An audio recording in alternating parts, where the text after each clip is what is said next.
Hello friends, welcome back to my channel Aryan academy और मैं हूं आर्यन। सो फ्रेंड्स, जैसा कि आप सब जानते हैं कि इसके प्रीवियस वीडियो में हमने standard time geometry chapter 1 similarity का प्रैक्टिस सेट 1.2 के क्वेश्चन नंबर 4, 5 और 6 को डिस्कस किया था। उसके पहले वाले वीडियो में भी हमने प्रैक्टिस सेट 1.2 का स्टार्ट किया था, जिसमें हमने क्वेश्चन नंबर 1 के 3 सब क्वेश्चंस, क्वेश्चन नंबर 2 और क्वेश्चन नंबर 3 को डिस्कस किया था। अगर आपको वो दो वीडियोस के लिंक चाहिए तो आपको डिस्क्रिप्शन में मिल जाएगी। आप पहले उसे अटेंड कीजिए। अगर आपका बाकी रह गया हो तो बाद में इस वीडियो पे आइएगा। सो फ्रेंड्स, आज है हमारा लेक्चर 8 जो कि होने वाला है क्वेश्चन नंबर 7, 8 और 9 के ऊपर। प्रैक्टिस सेट 1.2 का क्वेश्चन नंबर 7, 8 और 9 नेक्स्ट 3 सम्स पे। तो चलिए जानते हैं एक एक सम को with that explanation. I request आप अपने टेक्स्ट बुक लेकर बैठना ताकि आपको हर एक सम्स की गिवन इंफॉर्मेशन और डायग्राम का रेफरेंस मिल जाए। तो जानते हैं सम में क्या दिया है। गिवन पार्ट क्वेश्चन नंबर 7 में हमें एक डायग्राम दिया है और कुछ गिवन इंफॉर्मेशन दी है। गिवन इंफॉर्मेशन के अकॉर्डिंग डायग्राम को करेंगे एनालाइज। दिया है हमें कि सेगमेंट ए बी जो कि है ये segment A B parallel to segment D C जो कि है ये लाइन ए बी और ये डी सी।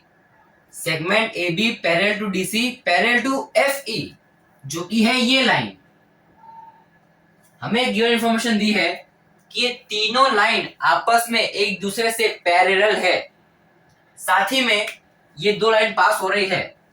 अगर मैं इन दो लाइंस को आगे और एक्सटेंड करूं तो ये आगे चल के मीट होंगी। और मैंने बताया था कि जब सम में तीन पैरेलल स्ट्रेट लाइन हो और उनके बीच से दो लाइन गुजरती हो जो कि आगे जाके मीट होती हो तो वो और कुछ नहीं ट्रांसवर्सल्स होते हैं। सो वापस से रिकॉल करना, डायग्राम में तीन पैरेलल लाइंस है और दो ट्रांसवर्सल है। ऐसा कौन सा थ्योरम जो हमने पढ़ा था जो इससे करता है रिलेट? वो है theorem three parallel lines and they are transversal. उस थ्योरम में हमें ये कहा गया था कि जब एक फिगर में तीन पैरेलल लाइंस हो और मैक्स दो ट्रांसवर्सल कंपलसरी हो तब जाके दो ट्रांसवर्सल के बीच से जो तीन पैरेलल लाइंस गुजर रही है उनके रेशियोस जो कि है ये F D upon D B हो जाएंगे इक्वल ई सी अपॉन सी ए। जब ये तीन पैरेलल लाइंस में से ये दो ट्रांसवर्सल पास होते हैं तो ये कुछ पॉइंट से होकर पास होते हैं और वो पॉइंट्स इन्हीं तीन पैरेलल लाइंस को डिवाइड करती है और यू कैन से सेगमेंट को डिवाइड करती है दो इक्वल पार्ट्स में, जो कि आप देख सकते हैं B D upon D F, A C upon C E. ये दो दो सेगमेंट के रेशियोज में डिवाइड करती है। तो हम लिख लेंगे कि बी डी और डी एफ इन दो सेगमेंट का ratio B D upon D F, ये दो सेगमेंट का रेशियो इक्वल है ए सी अपॉन सीई के। और आप चाहे तो उल्टा नाम भी दे सकते हैं। आप चाहे जैसे नाम दे, आप यहां से नाम दे या यहां से नाम दे। आप मैंने लिखा है बी डी, आप लिखेंगे डी बी और एफ डी का रेशियो इक्वल, तो कोई प्रॉब्लम नहीं है। नेमिंग आप दे सकते हैं अपने हिसाब से। आप चाहे तो यहां से भी चेक कर सकते हैं F D upon D F और you can say B D upon D F, one in the sense same. Next B D upon D F हमने लिख लिया है, इसका रेशियो ये इक्वल हो जाएगा ए सी अपॉन सीई के Q by reason three parallel lines and their transversal property.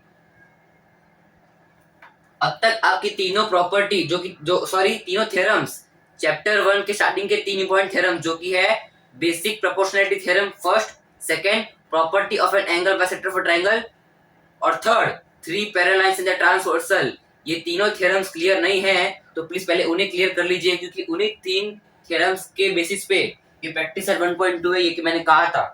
तो अगर आपको वीडियोस के लिंक चाहिए वो भी आपको डिस्क्रिप्शन में मिल जाएगी।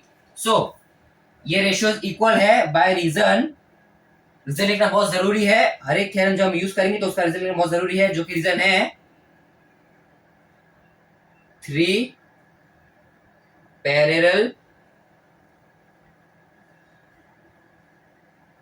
लाइंस एंड they are या लिख देता हूं ट्रांसवर्सल्स लिख दिया है। Reason 3 parallel lines and they are transversal theorem.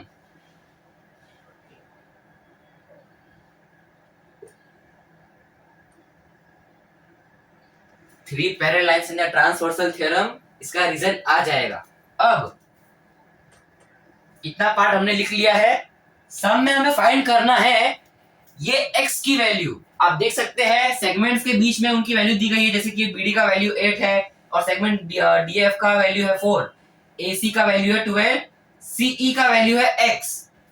हमें फाइंड करना है सम में ये x की वैल्यू और सेगमेंट AE। दोनों सेगमेंट को गौर से देखिए, पहले हमें चाहिए x, उसके बाद सेगमेंट AE। अब आप देखिए x जो है कर रहा है रिप्रेजेंट सेगमेंट CE के बीच में तो ये x है ना, तो ये x CE है, सेगमेंट CE है। CE सेगमेंट रिप्रेजेंट कर रहा है x को। सॉरी मैंने यहाँ पर रॉन्ग लिखा, ये AC अपॉन CE हो जाएगा, not F CE, AC upon CE। हाँ बराबर। AC का वैल्यू 12 है, CE का वैल्यू है सेगमेंट x, तो हमें पहले ये x फाइंड करना है। अब देखिए गौर से, जब हम x फाइंड करेंगे तब जाके तो हमें AE मिलेगा। क्यों? आप देख सकते हैं ये AE और कुछ नहीं है बल्कि सेगमेंट AC और CE का एडिशन है। जब हम AC और ये CE को ऐड करेंगे तब जाके तो हमें पूरा AE का वैल्यू मिलेगा, बराबर। जब हम ये AC का 12 प्लस CE का ये x का वैल्यू जो आएगा वो ऐड करेंगे तभी तो जाके हमें पूरे AE का वैल्यू मिलेगा।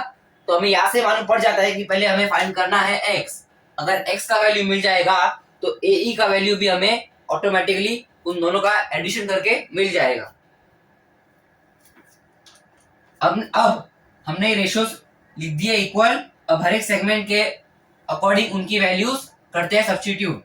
BD हमें दिया है 8 यूनिट्स अपॉन DF जो कि है ये DF जो कि दिया है हमें 4 इज इक्वल्स टू AC हमें दिया है 12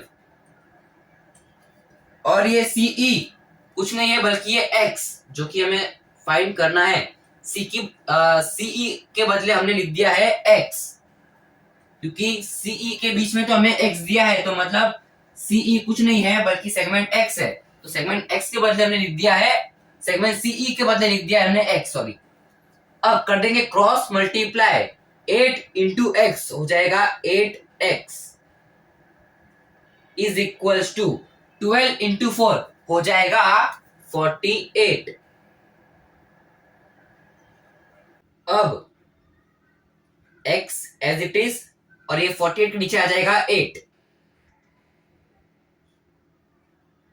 अब 8 के टेबल में 48 आता है जो कि है 8 सिक्सा 8, तो लिख देंगे हम 8 वनजा 8 सिक्सा। तो x का वैल्यू हमें मिल चुका है जो कि है 6।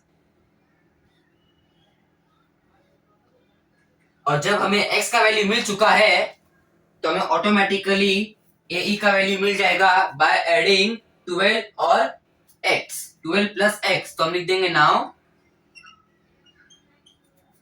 AE is equals to, AE मतलब AC और CE का एडिशन, AC प्लस CE का एडिशन। जब सेगमेंट AC और सेगमेंट CE को ऐड करेंगे तब जाके हमें AC मिलेगा।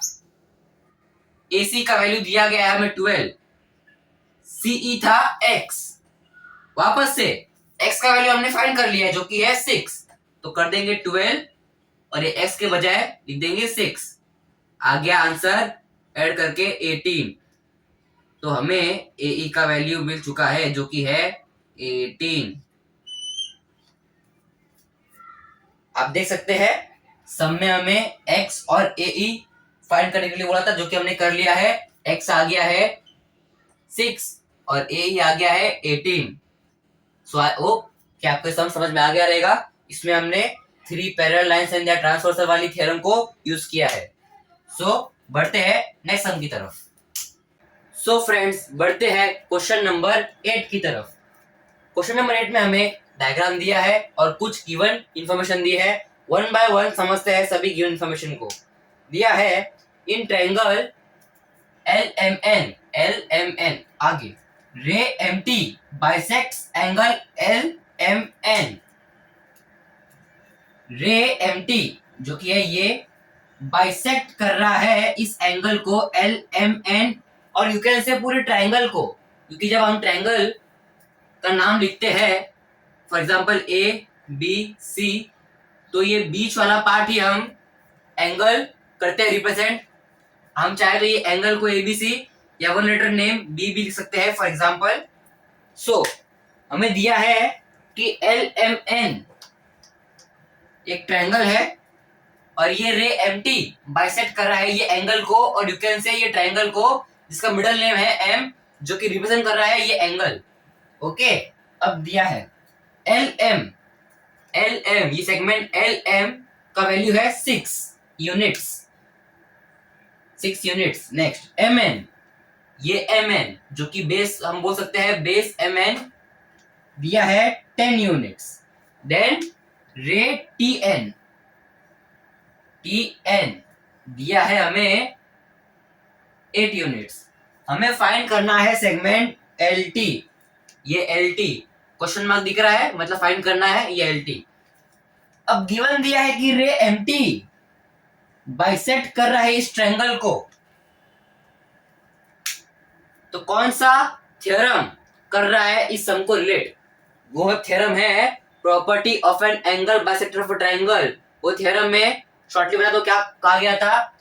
थ्योरम में कहा गया था कि जब एक ट्रायंगल में एक रे पास हो रही हो एंगल से और वो रे बाइसेक्ट कर रही हो उस एंगल को भी, प्लस वो जब ट्रायंगल को क्रॉस करती है एक पॉइंट पे, तो वो पॉइंट डिवाइड करता है ये पूरे एक सेगमेंट को दो पार्ट में। यहाँ पर दिया जैसे कि यहाँ पर ये पॉइंट T डिवाइड कर रहा है इस पूरे सेगमेंट LN को into 2 parts in LT and TN।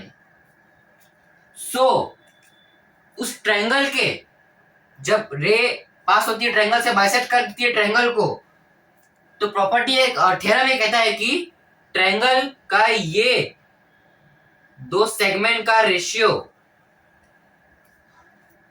Is equal हो जाएगा इक्वल जो ये सेगमेंट डिवाइड हुआ है दो पार्ट में इनके रेशियो के, जो कि है LM/MN is equals to LT/TN। ये सेगमेंट्स का रेशियो हो जाएगा equal by reason property of an angle bisector of a triangle. तो सॉल्यूशन स्टार्ट करते हैं। फर्स्ट LM/MN का रेशियो, ये सेगमेंट का रेशियो इक्वल हो जाएगा LT/TN के, और इसका रीजन बाजू में कंपल्सरी लिखना जरूरी है। Property of an angle bisector of the triangle. जो भी प्रॉपर्टी हम यूज करेंगे कौन से भी सम में, उस प्रॉपर्टी का रीजन लिखना बहुत ही जरूरी है। नेक्स्ट है, अब जो जो सेगमेंट्स के वैल्यू दिए गए हैं उन्हें कर लेते हैं सब्स्टिट्यूट। LM का वैल्यू है 6 अपॉन MN का वैल्यू है 10। LT हमें फाइंड करना है तो वो एज इट इज रहेगा, अपॉन TN का वैल्यू है 8 यूनिट्स।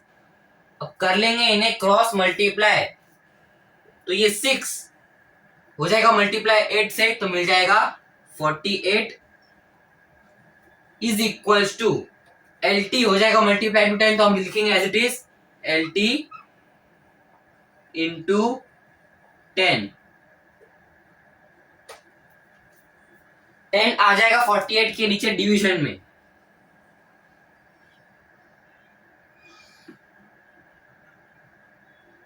अगर आपको ऐसे याद नहीं रहता है तो हमेशा एक स्टेटमेंट याद करना, number multiply with a variable. Variable means जो वैल्यू फाइंड करनी है।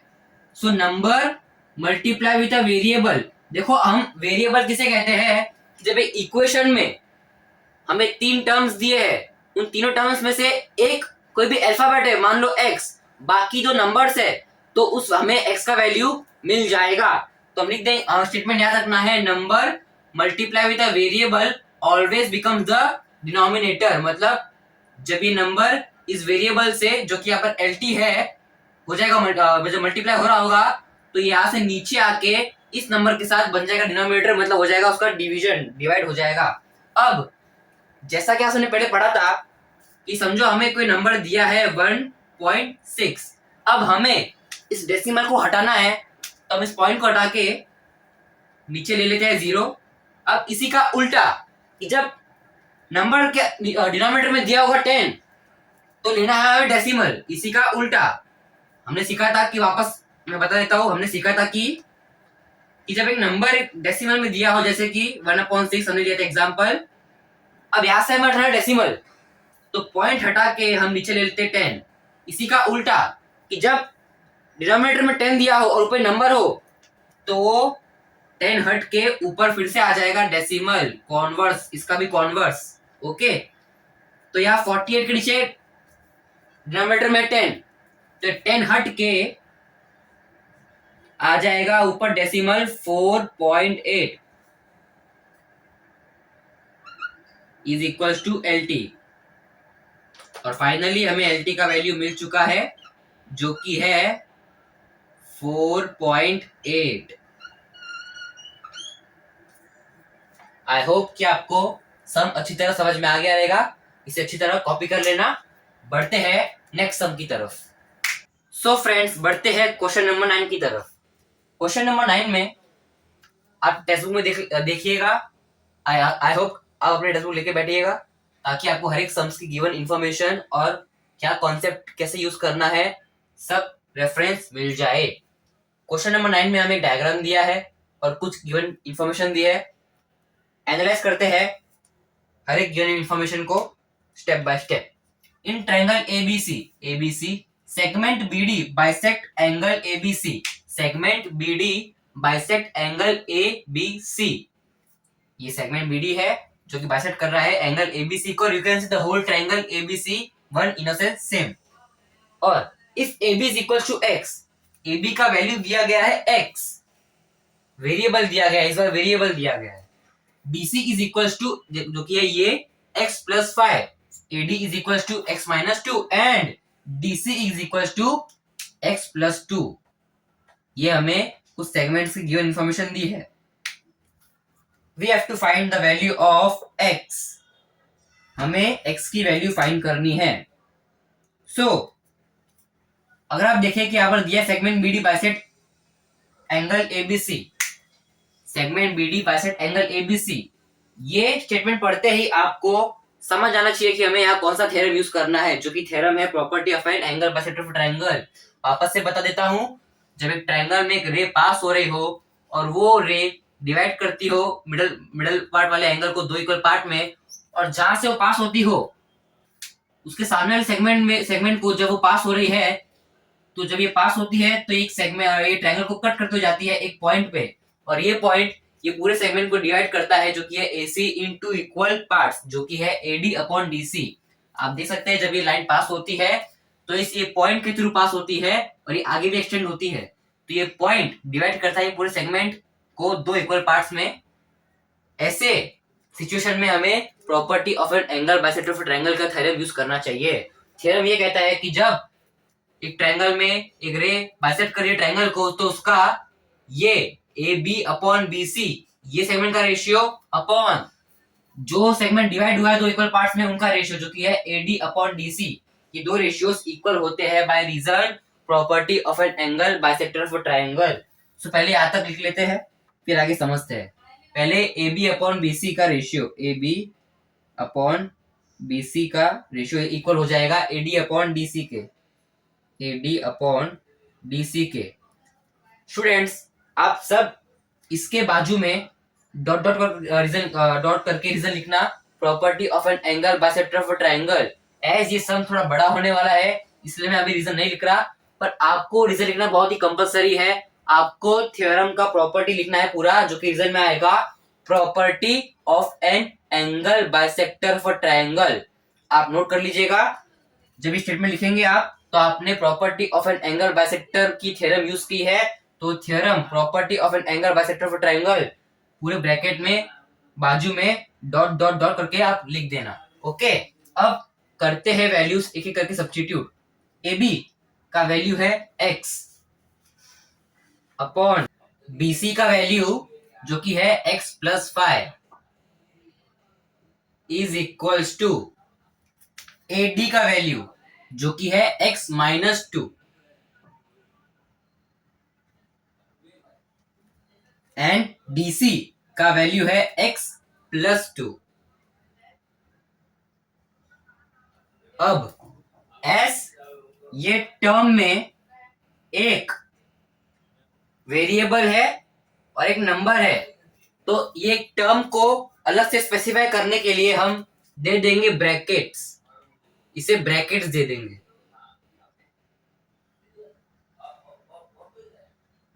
अब कर लेंगे इसे क्रॉस मल्टीप्लाई, और इसी स्टेप में हमें बहुत ध्यान देने की जरूरत है, बहुत मिस्टेक यहीं पे होती है। करेंगे धीरे धीरे cross multiply. x plus x into ये पूरा होल टर्म, तो लिख देंगे x। अगर आप चाहे तो इंटू का साइन मत करना रिप्रेजेंट, इसलिए मैंने ब्रैकेट दिया है, क्योंकि आप ब्रैकेट के साथ लिखेंगे तो ब्रैकेट का मतलब भी होता है इंटू, मतलब मल्टीप्लाई हो रहा है। तो x इंटू ये होल ब्रैकेट, ये होल टर्म जो कि इसमें ब्रैकेट में लिखा है, हमने ब्रैकेट लिखा है ये बताने के लिए कि वो मल्टीप्लाई हो रहे हैं। ओके, तो हमने लिख दिया है x इंटू ये whole term is equals to, यहां मैं नीचे लिख दे रहा हूं x माइनस 2, ये होल टर्म हो जाएगा मल्टीप्लाई x प्लस 5 से, तो ये x माइनस 2 पूरा टर्म हो जाएगा ये टर्म से मल्टीप्लाई। ब्रैकेट्स करते हैं इंटू, ब्रैकेट्स करते हैं इलेबोरेट इंटू को। अगर हमने ब्रैकेट डाल दिया तो मतलब समझ जाना कि ये दो टर्म्स के बीच में मल्टीप्लाई हो रहा है। अब देखना, स्पेस के कारण समझ में ना आए तो मैं बता देता हूं। पहले ये x इंटू ये पूरा whole term is equal to, उसी के बाजू में मैंने नीचे लिखा है बस ये इज इक्वल टू के बाजू में ही ये होल टर्म इंटू ये होल टर्म क्रॉस मल्टीप्लाई वाला। ओके, अब यहां पर ध्यान देने की बहुत जरूरत है,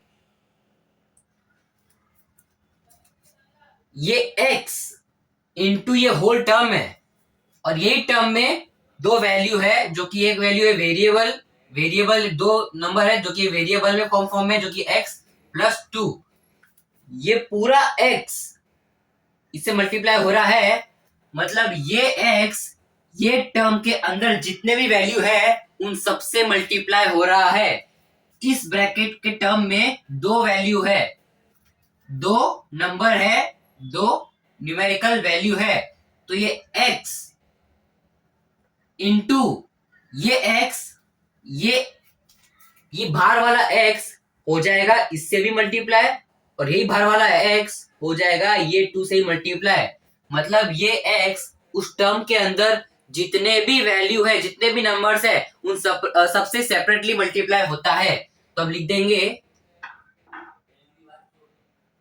x, पहले ये इंटू x इंटू x, बीच में प्लस का sign, x into 2 is equal to, देख लिया ये बाहर वाला x जो कि मल्टीप्लाई होता है पूरे टर्म से, तो उस टर्म के अंदर जितने भी वैल्यू है उससे ये बाहर वाला x सेपरेटली हर किसी के साथ हो जाएगा मल्टीप्लाई सबके साथ, इज इक्वल टू। अब यहां पर ध्यान देने की बहुत जरूरत है, जब हमें ऐसे दो ब्रैकेट दिए हो, पहले में तो क्या था, बाहर एक ही वैल्यू थी, अंदर दो टर्म थे, दो वैल्यूज थे, दो न्यूमेरिकल वैल्यू थे, बाहर एक ही वैल्यू था। अब जब दो ब्रैकेट दिए गए हो और दोनों ब्रैकेट में पहले ब्रैकेट में भी एक वेरिएबल और एक नंबर, दूसरे ब्रैकेट में भी एक वेरिएबल एक नंबर। तो याद रखना, जब ऐसा कोई सिचुएशन आए तो पहले ब्रैकेट के टर्म का पहला नंबर और वेरिएबल जो भी हो, पहला ये नंबर हो जाएगा पूरे इस ब्रैकेट से मल्टीप्लाई, फिर ये दूसरा नंबर हो जाएगा इस ब्रैकेट से मल्टीप्लाई। मतलब पहले ब्रैकेट का पहला टर्म दूसरे पूरे ब्रैकेट वाले टर्म से हो जाएगा पूरी तरह मल्टीप्लाई, फिर पहले ब्रैकेट का दूसरा टर्म हो जाएगा मल्टीप्लाई सेकेंड वाले पूरे टर्म के साथ। वापस से मैं इसको लिख के समझा देता हूं। पहले ब्रैकेट का पहला टर्म हो जाएगा दूसरे वाले ब्रैकेट के टर्म से पूरा मल्टीप्लाई, पूरा ये ब्रैकेट इससे हो जाएगा मल्टीप्लाई।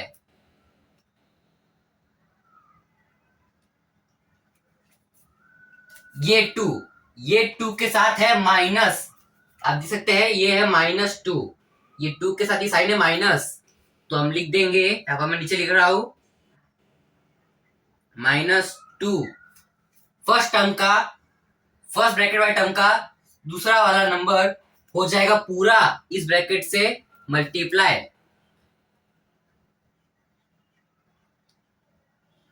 सो फ्रेंड्स, मैं चाहता हूं कि आप पहले याद तक लिख ले, इसके आगे का सम लेंथी होने वाला है इसलिए हमें स्पेस चाहिए रहेगी, तो आप अच्छी तरह यहाँ से समझ कर लिखना।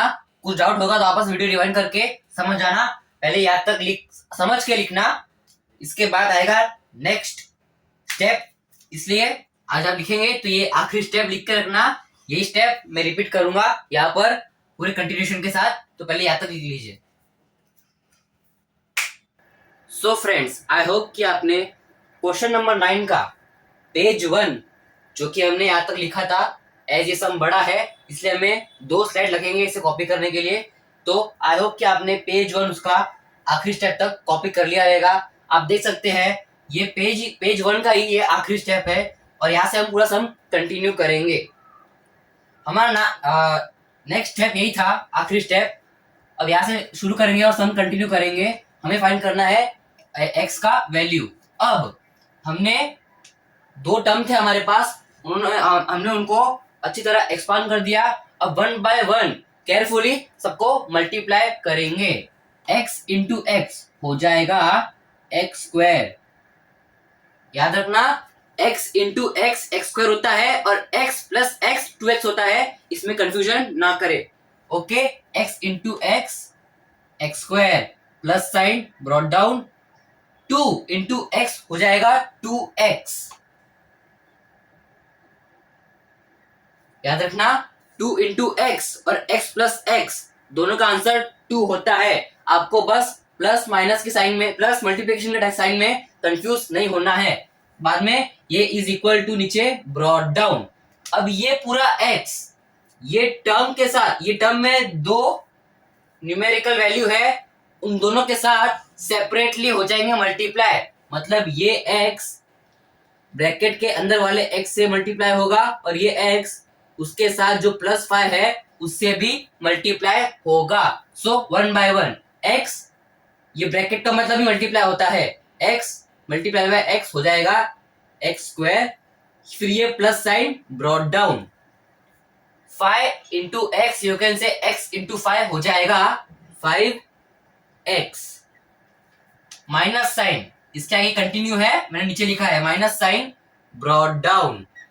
फिर अब यहां पर ध्यान रखिएगा, माइनस साइन ब्रॉट डाउन किया, अब ये 2 वापस से ये बाहर वाला 2, ये वाले टर्म के अंदर जितने भी वैल्यू है न्यूमेरिकल में उन सबके साथ सेपरेटली हो जाएगा मल्टीप्लाई। यानी कि ये 2 हो जाएगा s के साथ भी मल्टीप्लाई, x के साथ भी, और ये 2 उसके बाजू में +5 के साथ भी हो जाएगा मल्टीप्लाई। तो माइनस साइन तो हमने ऑलरेडी कर दिया ब्रॉट डाउन। अब 2 इंटू एक्स हो जाएगा 2x प्लस साइन। अब यहां पर जब आप इन दोनों को मल्टीप्लाई किया आपने तो ठीक है, अब यहां पर मल्टीप्लाई करते समय ध्यान रखना और साइंस को देखना, प्लस माइनस वाली।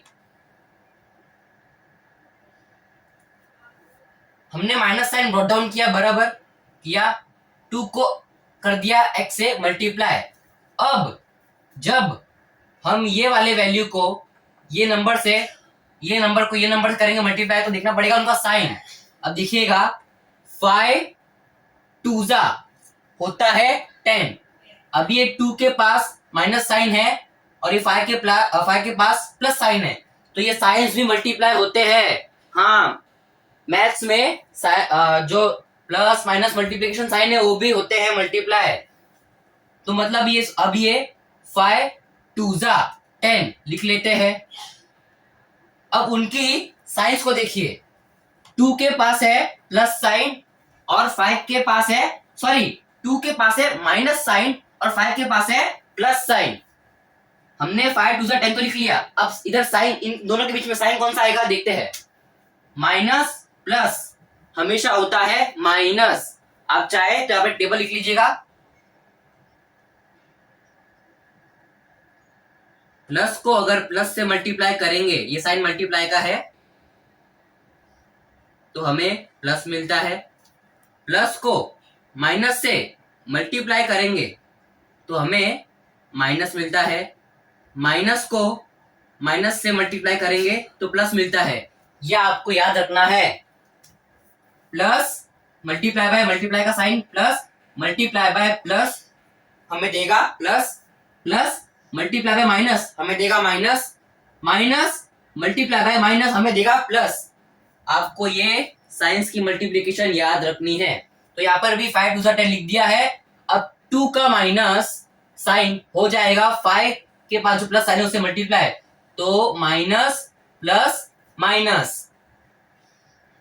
यहाँ पर एक और वैल्यू आएगा, माइनस इंटू प्लस माइनस। ध्यान रखना है आपको, ये टेबल मैंने बना के दिया है, आप चाहे उसे नोट डाउन कर सकते हैं। याद रखना, प्लस को अगर प्लस से मल्टीप्लाई करोगे तो प्लस मिलेगा, प्लस को करोगे माइनस से मल्टीप्लाई तो माइनस मिलेगा, माइनस को माइनस से मल्टीप्लाई करोगे तो प्लस मिलेगा, और माइनस को प्लस से मल्टीप्लाई करोगे तो माइनस ही मिलेगा। तो ये माइनस इंटू प्लस हो जाएगा माइनस। ये टेबल को अच्छी तरह याद रखना है, कुछ डिफिकल्ट नहीं है, 2-3 बार प्रैक्टिस करोगे तो याद हो जाएगा। अब यहां पर हमें देखना है लाइक टर्म्स। लाइक टर्म्स मतलब सिमिलर किस्म के टर्म। अब देखिए, यहां पर x के साथ भी स्क्वायर है और यहां पर ये x के साथ भी स्क्वायर है। ये दोनों सिमिलर टर्म हुए, इसके पास ही पावर 2 है, इसके पास ही पावर 2 है। सो इसको लिखेंगे हम साथ में। जो लाइक टर्म्स होंगे हमको उनको साथ में लिखना है। जैसे कि यहाँ पर देखिए, इस टर्म के पास x है, यहाँ पर भी इसके पास x है, यहाँ पर भी इसके पास x है, तो ये 3 टर्म साथ में लिखे जाएंगे ऐसे लाइक टर्म। और ये नंबर एक अकेला है तो इसे हम लिखेंगे लास्ट में अलग से। सो अभी ये x को इसके साथ लाने में, ये x स्क्वायर को और ये x स्क्वायर को साथ में लाने के लिए हमें ये x स्क्वायर को वहां से हटा के यहाँ लाना पड़ेगा। और जब कोई वैल्यू इज इक्वल टू के लेफ्ट साइड में आती है तो उसका साइन चेंज हो जाता है। तो ये x square as it is.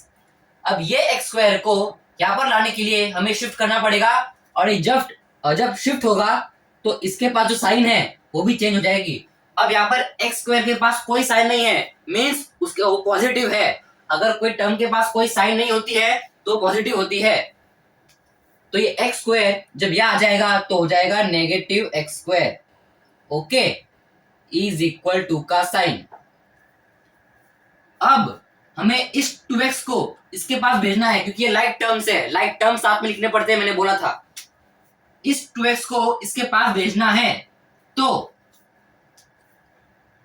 इसे कर देंगे इज इक्वल टू के राइट में शिफ्ट, और जब ये इज इक्वल टू के राइट में शिफ्ट हो जाएगा तो उसकी साइन चेंज हो जाएगी। अभी हमने लिख दिया एक्स स्क्वायर, ये एक्स स्क्वायर यहाँ आ गया, माइनस हो गया, इज इक्वल टू 5x, और ये 2x को वहां भेजने के लिए इसका साइन कर देंगे चेंज। तो यहाँ पर ये प्लस था, यहाँ शिफ्ट होकर हो जाएगा -2x। ओके, अब बचा ये 2x। अब हमने इसको तो यहाँ शिफ्ट कर दिया। अब और फिर यहाँ पर तो ऑलरेडी 2x है, तो इसको कोई शिफ्ट करने की जरूरत नहीं है, ये एज इट इज अपनी जगह पे रहेगा। 5x इसको कर दिया शिफ्ट 2x माइनस ये 2x यहाँ पर एज इट इज, क्योंकि ऑलरेडी राइट साइड में है, बाकी सब अपने अपने लाइक टर्म्स के साथ। उसके बाद बचा क्या 10 एज इट इज, तो लिख देंगे 10। अब यहां पर है प्लस एक्स स्क्वायर और माइनस एक्स स्क्वायर, तो ये दोनों कट जाएंगे और यहां कुछ नहीं बचेगा, जैसे कि -1 + 1। ओके, अब ऑलरेडी हम अगर -1 को +1 को करेंगे ऐड, तो कुछ बचेगा ही नहीं, ये दो कट हो जाएंगे। ये तो हो गए कट। अब बचा ये टर्म, इस टर्म को करेंगे पूरा सॉल्व, क्योंकि एक्स स्क्वायर टर्म कैंसिल हो चुके हैं, क्योंकि एक माइनस में है एक प्लस में है, माइनस प्लस अगर साथ में हो तो नलिफाई होके 0 हो जाएंगे। याद रखना, प्लस माइनस को मल्टीप्लाई करोगे तब जाके हमें एक तीसरा एक साइन मिलेगा, लेकिन यहाँ पर हमने मल्टीप्लाई नहीं किया, हमने खाली साइन देखे कि एक के पास प्लस साइन था एक के पास माइनस, तो जब वो हम उन्हें करेंगे एड सब्ट्रैक्ट तो ऑलरेडी नलिफाई होके 0 ही बन जाएंगे, तो डायरेक्ट हमने उसे काट दिया है, क्योंकि एक माइनस है एक प्लस है, कट होके नलिफाई हो गया 0। अब बचा सिर्फ ये टर्म जो कि है 5x minus 2x minus 2x upon sorry minus 10। अब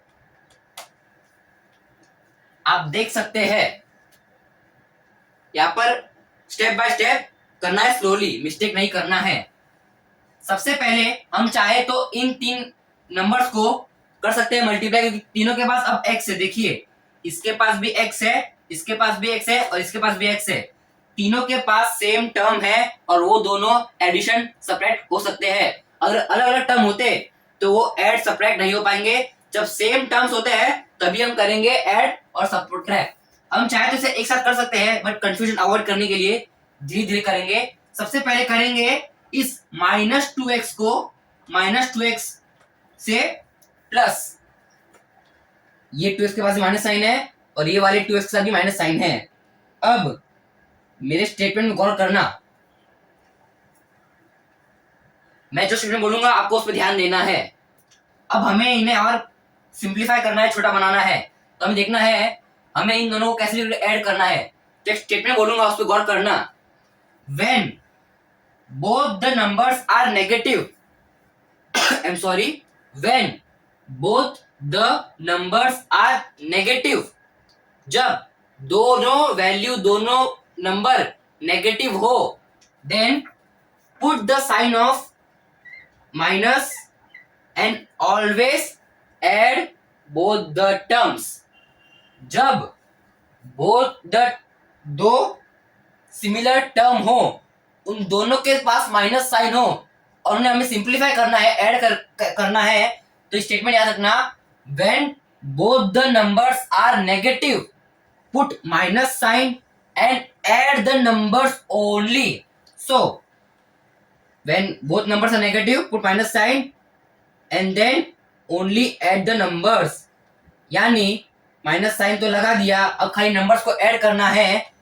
2x प्लस 2x हो जाता है 4x और ये -10 इज इक्वल टू 0। यहाँ पर भी इज इक्वल टू लिखेंगे 0, क्यों? क्योंकि यहाँ पर कट होकर 0 ही बचा ना, और बस हमने टर्म को अरेंज किया है, हमने ये टर्म यहाँ पर लिखा है 0 यहाँ पर लिखा है, अरेंज किया है, तो इज इक्वल टू ये 0 आएगा। ओके, यहाँ पर भी इज इक्वल टू 0। मैं वापस से एक बार समझा दूं कि जब दो टर्म सिमिलर होते हैं और दोनों के पास माइनस साइन है तो उन्हें ऐड कैसे करें, तो स्टेटमेंट याद रखना, when both the numbers are negative put minus sign, डाल दिया minus sign, and always add the number.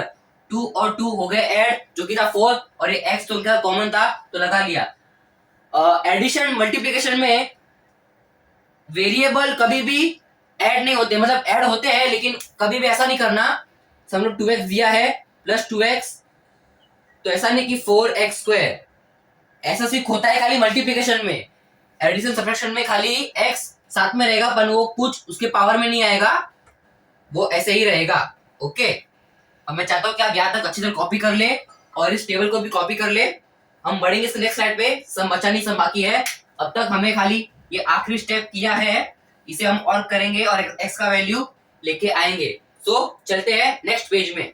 So friends, ये है हमारा क्वेश्चन नंबर 9 का पेज 3 यानी स्लाइड 3, जहाँ पे स्लाइड 2 का आखिरी स्टेप ये था 5x अपॉन 5x minus 4x minus 10 is equal to 0। अब जरा गौर से देखना, यहाँ पर है 5x माइनस यहाँ पर है 4x, ये दो लाइक टर्म्स है। कैसे? इसके पास भी x है, इसके पास भी x है, खाली 10 के पास x नहीं है, मतलब वो इनके साथ मैच नहीं कर रहा है, लाइक टर्म नहीं बना रहा है। तो ये 10 का यहाँ पर क्या काम है? भाई इसको उधर भेजो, तो बोलेंगे भाई तू उधर जा, तो वहां जाएगा इज इक्वल टू के, तो ये 10 का साइन चेंज होके हो जाएगा प्लस में। जब भी कोई वैल्यू इज इक्वल टू के राइट या लेफ्ट जाती है तो जाने पर उसकी साइन चेंज हो जाती है। तो पहले लिखेंगे as it is 5x minus 4x is equal to 10 को भेजना है वहां, तो 10 गया इधर, तो उसका साइन भी हो गया चेंज, जो कि हो गया प्लस। जो कि हम नहीं भी लिखेंगे प्लस साइन तो भी चलेगा। जब मैंने कहा था कोई भी नंबर से अगर साइन ना हो तो वो प्लस साइन ही होती है, पॉजिटिव नंबर ही होता है वो। अब 5x में से करेंगे 4x को माइनस, तो बचेगा क्या? x, और ये is equal to 10 as it is. 5x में से 4x को माइनस किया तो बचा खाली x, और यू कैन से 1x, पर 1 नहीं लिखेंगे तो भी चलेगा, नो प्रॉब्लम। 1x लिखे या फिर x एक ही बात है, और इज इक्वल टू ये 10। तो फाइनली हमें x का वैल्यू मिल चुका है जो कि है 10। आई होप कि आपको यहां तक सम समझ में आ गया रहेगा। लंबा सम था, इंपॉर्टेंट सम था, और ये टेबल भी आपको नोट करना है, बहुत ही इंपॉर्टेंट है। सो क्वेश्चन नंबर 9 का पेज 3 में जितने स्टेप कराए थे वो पेज 2 में और पेज 3 में सारे स्टेप को अच्छी तरह समझना है और अच्छी तरह कंटिन्यूएशन में कॉपी करना है। आई होप कि आपको यहाँ तक समझ में आ गया रहेगा। हमको x का वैल्यू मिल चुका है 10। Okay, so friends, I hope कि आपको आज के डिस्कशन में लिए गए क्वेश्चंस जो कि थे क्वेश्चन नंबर 7, 8 और 9 प्रैक्टिस सेट 1.2 के पूरी तरह क्लियर है। इसके नेक्स्ट वीडियो में हम इसी प्रैक्टिस सेट का क्वेश्चन नंबर 10 और 11 लेंगे। उन दोनों समस के ऊपर एक सेपरेट वीडियो बनेगी, क्योंकि वो दो सम्स बहुत ही इंपॉर्टेंट सम्स है, जिसमें से एक एक्टिविटी बेस्ड सम्स है। एक्टिविटी बेस्ड सम्स में होता है कि हमें क्वेश्चन दिया जाता है और सोल्यूशन में कुछ वैल्यूज दी जाती है और कुछ कुछ जगह पे बॉक्सेस डाले जाते हैं। उस बॉक्सेस में हमें रियल वैल्यूज या स्टेटमेंट का reason according to requirement fill करना पड़ता है। एक्टिविटी बेस्ड सम्स में कोई भी स्टेप ज्यादा या कम लिखना नहीं होता है। जो एक्टिविटी बुक या पेपर में दी गई हो एज इट इज कॉपी करके, और जहां जहां बॉक्सेस दिए हैं उन्हीं बॉक्सेस में उनकी करेक्ट वैल्यू फिल करना पड़ता है, तब जाके पूरे मार्क्स मिलते हैं। सो फ्रेंड्स, अगर आपको इसके प्रीवियस सम्स के प्रैक्टिस सेट 1.2 के इसके प्रीवियस सम्स जो कि आई थिंक मेरे ख्याल से 1 से लेकर 6 तक थे, जिनके ऊपर 2 वीडियोस बन चुकी है, उन 2 वीडियोस की लिंक आपको डिस्क्रिप्शन बॉक्स में मिल जाएगी। और अगर आपको आज के सम्स के पूरी तरह कॉन्सेप्ट क्लियर हुए हैं तो प्लीज लाइक करें इस वीडियो को, शेयर कीजिए इस वीडियो को अपने सभी 10th बैचमेट के साथ, and subscribe to my channel. Also press the bell icon to get more notifications. Till late, stay tuned and thank you.